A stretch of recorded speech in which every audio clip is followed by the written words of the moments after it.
નમસ્કાર ખેડૂત મિત્રો, કૃષિ ઇન્ડિયા કોર્પોરેશન કંપનીમાં આપનું હાર્દિક સ્વાગત છે. મિત્રો, આજે આપણે ધાંગધ્રા તાલુકાના કોંઢ રિદ્ધિ સિદ્ધિ ફર્ટિલાઇઝર જે ભરતભાઈ છે એ કૃષિ ઇન્ડિયા કોર્પોરેશન કંપનીના ઓથોરાઇઝ ડીલર છે. એમના હસ્તક એક પ્રગતિશીલ ખેડૂતને બ્લેક કાર્બન ખાતર વાપરવાની ભલામણ કરેલી હતી.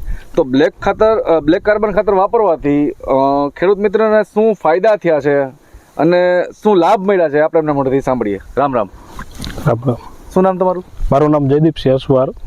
બરાબર. કોંઢ ગામ, ધાંગધ્રા તાલુકો. ધાંગધ્રા તાલુકો. તો જયદીપભાઈ, મારું પૂછવાનું એવું હતું, અત્યારે જે આપણે જીરુનું વાવેતર ખેડૂત મિત્રોને બતાવી રહ્યા છીએ, તો એ જીરુની અંદર તમે બ્લેક કાર્બન ખાતરનો ઉપયોગ કર્યો છે ભરતભાઈના કહેવા પ્રમાણે. તો તમે કઈ રીતના બ્લેક કાર્બન ખાતરનો ઉપયોગ કર્યો હતો? બ્લેક કાર્બન ખાતરની અંદર એવું છે કે મેં પાયાની અંદર વીઘે 1 બેગ પાયામાં જ્યારે કર્યું ત્યારે વાવ્યું છે. બરાબર. પછી 2 પાણ પાવ્યા, ઉગીને કમ્પ્લીટ થયું. પછી ત્રીજા પાણની અંદર જનરલી બધા લોકો શું હોય છે કે નાઇટ્રોજન એડ કરતા હોય છે. બરાબર.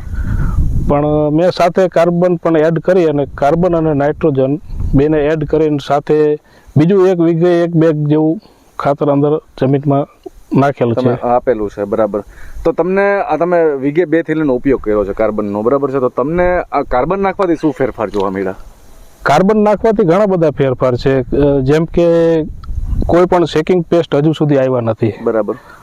શેકિંગ પેસ્ટ આવવાનું કારણ શું છે કે કોઈ પણ પ્લાન્ટની અંદર નાઇટ્રોજન વધે તો રસ ચૂસક જીવાત આવવાની છે, સ્વાભાવિક છે. બરાબર છે. તો હવે નાઇટ્રોજનને કંટ્રોલ કોણ કરે કે કાર્બન. જે કાર્બન રેશિયો આપણા સોઇલની અંદર હોવો જોઈએ જે કુદરતી માત્રા પ્રમાણે તે નથી. તો એની પૂર્તિ કરવા માટે કોઈ પણ કાર્બન કન્ટેન્ટ આપણે યુઝ કરવું પડે. જેમ કે દેશી પદ્ધતિમાં આપણે છાણિયું ખાતર એડ કરતા હોય. બરાબર છે. તો હવે આવડી મોટી ખેતી કરતા હોય તો એમાં આપણે એને જજ ન કરી શકતા હોય કે ભાઈ ટૂંકમાં એટલું બધું પૂરું આપણે ન પાડી શકતા હોય. તો એની અવેજીની અંદર આપણી પાસે બ્લેક કાર્બન નામનું એક કન્ટેન્ટ આવ્યું, એને આપણે યુઝ કર્યું આ વખતે અને સારા એવા રિઝલ્ટ છે. ગ્રીનરી સારી છે, પ્લાન્ટની હેલ્થ પણ સારી છે ટૂંકમાં, અને હજુ સુધી કોઈ રોગ આવ્યો નથી. આજે 60 દિવસ ત્યાં એક સિંગલ સ્પ્રે હજુ લીધો છે. શેકિંગ પેસ્ટ માટે તો સ્પેશિયલ એક પણ નથી લીધો હજુ. એટલે આ 60 દિવસનું જીરું છે, એટલે માની લો ઉઈગા પછીનું જીરું 60 દિવસનું છે? નહીં, ટોટલ 60 દિવસ. ઉઈગા 45 દિવસનું જીરું આપણે 45 દિવસનું વાવેતર. ઉઈગા પછીના 45 દિવસનું જીરું છે. અને આની અંદર જયદીપભાઈનું કેવું એવું છે કે એક સિંગલ સ્પ્રે ઉપર જ છે ખાલી. કોઈ પણ જાતની તમે પેસ્ટિસાઇડ નથી આપ્યું, નથી ફૂગસાઇડ, ફંગીસાઇડ આપ્યું કે કોઈ પણ જાતના સ્પ્રે તમે કર્યા નથી. ખાલી ઓનલી ફોર શેનો સ્પ્રે કરેલો તમે? બસ સિંગલ. હમણાં એક છેલ્લે આજે લગભગ 60 દિવસ એટલે 45 દિવસ માનો કે ભાઈ ઉગ્યા પછીના 45 દિવસે મેં એક સ્પ્રે લીધો છે. બરાબર. જેમાં એક અત્યારે મોવા માટે, મતલબ કારો ગળો, બરાબર, ટૂંકમાં થોડો કાળા માટે ઇન્સેક્ટિસાઇડમાં આપણે, અને એક ફંગીસાઇડ માટે લીધેલો છે. બરાબર.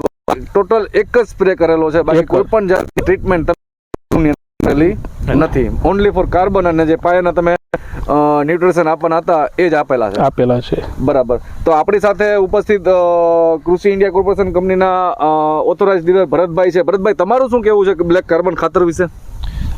મારો તો એવો મત છે કે હંમેશા મારા એરિયાના ખેડૂતો સમૃદ્ધ બને અને મારા એરિયાના ખેડૂતોની જમીન હંમેશા સમૃદ્ધ બને અને હું એમને આ સમૃદ્ધ બનાવવામાં કોઈ જે પણ જગ્યાએ એને હેલ્પ કરી શકું, એ મારો મેઇન ટાર્ગેટ છે, એમ છે. અને એના માટે મને મળ્યું છે આ બ્લેક કાર્બન.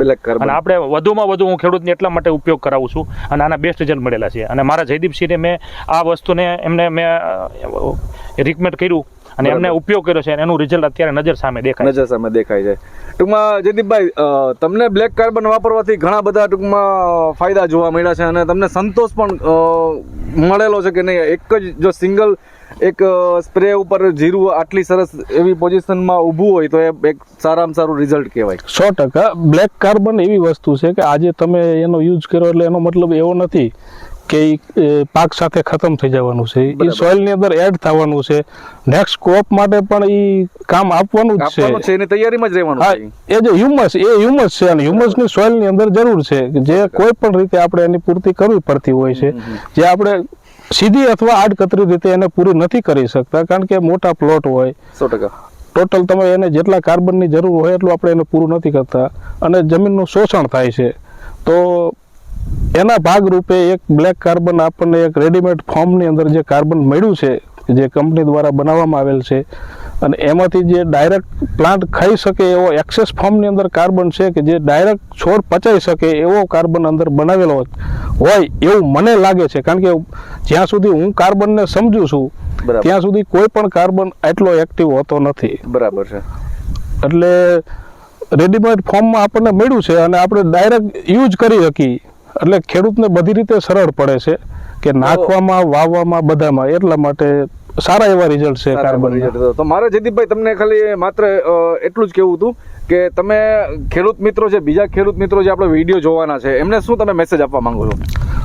તમે જો છાણિયું ખાતર વાપરતા હોય, છાણિયા ખાતરમાં પણ એવું છે કે જે સારું એવું પાકેલું કોવાયેલું ખાતર હોય તો તમે એને એડ કરો અને એમાંથી એને કાર્બન મળે છે. જો કોઈ પણ ખેડૂત છાણિયું ખાતર ન વાપરી શકતો હોય તો એની અવેજીમાં તમે આ કાર્બન વાપરી શકો, જે છાણિયા ખાતર જેટલું જ કામ આપશે. બરાબર છે. અને રેડીમેડ ફોર્મ છે, મતલબ બનાવેલો કન્ટેન્ટ, તૈયાર કરેલા કન્ટેન્ટ છે કે જે રેડી ફોર ફૂડ. બરાબર છે. કે ડાયરેક્ટ પ્લાન્ટ ખાઈ શકે, એક્સેસ ફોર્મમાં છે, જે એક્સેસ ફોર્મમાં છે. કાંઈ વાંધો નહીં જયદીપભાઈ, અમે તમારી ફરી એક વખત મુલાકાત લેશું જ્યારે જીરામાંથી કેટલું ઉત્પાદન નીકળે છે ને એ પણ આપણે ખેડૂત મિત્રોને બતાવશું. ચોક્કસ.